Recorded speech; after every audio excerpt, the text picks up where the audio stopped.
ભરૂચ જિલ્લાના વાગરા તાલુકાના નાંદીડા ગામે ખાણ ખનીજ વિભાગે છાપો મારી ગેરકાયદેસર ચાલતા માટી ખોદકામ પર ત્રાટકી હિટાચી મશીન જપ્ત કરી કાયદેસરની કાર્યવાહી હાથ ધરવામાં આવી હતી। ભરૂચ ભૂસ્તર શાસ્ત્રીને બિનઅધિકૃત માટી ખનનની ફરિયાદ મળતા શુક્રવારની રાત્રિએ ભૂસ્તર શાસ્ત્રીના માર્ગદર્શન હેઠળ ખનીજ વિભાગની ટીમે બિનઅધિકૃત ખનન બાબતે તપાસ કરતા વાગરા તાલુકાના નાંદીડા ગામની સીમમાં આકસ્મિક તપાસ કરવામાં આવતા ખનીજનું બિનઅધિકૃત ખોદકામ ચાલતું હોવાનું સામે આવ્યું હતું।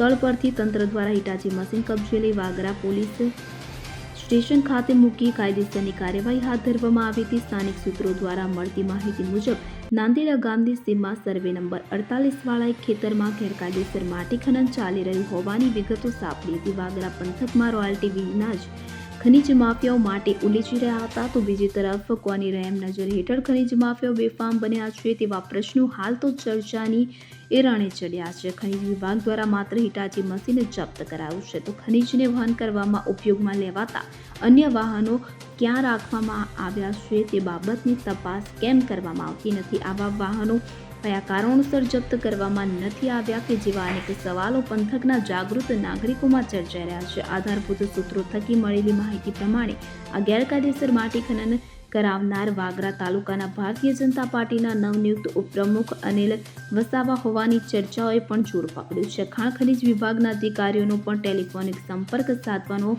પ્રયત્ન કરાતા સંપર્ક પ્રસ્થાપિત થઈ શક્યો ન હતો। ખાણ ખનીજ વિભાગ કે સ્થાનિક વહીવટી તંત્ર દ્વારા આ કાર્યવાહી અંગે હજુ સુધી કોઈ સત્તાવાર માહિતી પ્રસિદ્ધ કરવામાં આવી નથી। જો કે ખાણ ખનીજ વિભાગની કાર્યવાહીને પગલે હાલ તો વાગરા પંથકમાં બેફામ બનેલા ભૂમાફિયાઓમાં ફફડાટ ફેલાઈ જવા પામ્યો છે। જીતુ રાણા સાથે CN24 ન્યૂઝ ભરૂચ। હવે જુઓ દેશ દુનિયાની તમામ ખબરો તમારી આંગળીના ટેરવે। ઉઠાવો મોબાઈલ અને Google Play Store પરથી ડાઉનલોડ કરો અમારી CN24 ન્યૂઝ મોબાઈલ એપ।